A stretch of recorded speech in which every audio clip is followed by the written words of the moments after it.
In Shlishi, in this week's Parsha, Moshe Rabbeinu recalls the tragic incident of the Chet Meraglim, the sin of the spies, which ultimately resulted in HaKadosh Baruch Hu's decree that the Jewish people would remain in the wilderness wandering for 40 years. Moshe Rabbeinu tells the story that the nation approached him and requested that Meraglim be sent ahead to Canaan to help devise a strategy for conquering the land.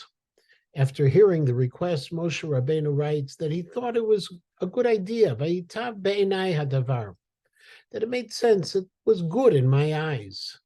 Rashi, however, citing the Medrash Sifrei, comments that it's be'enai, in my eyes, but not in HaKadosh Baruch Hu's eyes. In other words, Moshe Rabbeinu informs the people that he, like them, thought it was a good idea to send the spies, but HaKadosh Baruch Hu, even from the beginning, didn't look favorably on this idea.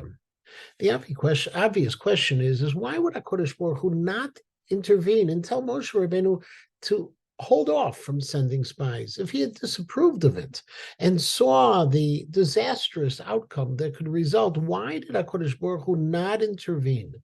Why did he allow Bnei Yisrael to send spies rather than telling Moshe Rabbeinu, stop, don't do this?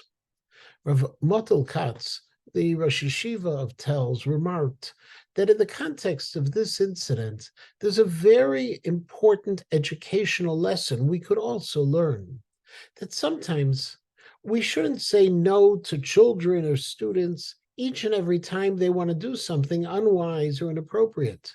In the case of the Meraglim, HaKadosh Baruch Hu apparently felt that Bnei Yisrael were not quite ready to head towards a war with the full faith, the Amunah and HaKadosh Baruch Hu that they would need without any preparations and strategizing. And therefore, he knew all that they were wrong, that what was going to happen with the spies was a terrible outcome. HaKadosh Baruch Hu couldn't tell them not to go ahead. And therefore, said Reb Motel, that parents and educators should take note of the way HaKadosh Baruch Hu responded or didn't respond to the people's requests, and apply this lesson when dealing with children and students. Not every wrong mode of conduct can or should be stopped.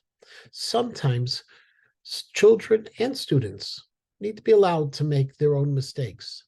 Not always do we need to jump in and intervene and save the day, because sometimes from their mistakes will come valuable lessons that would not have been taught in any other way.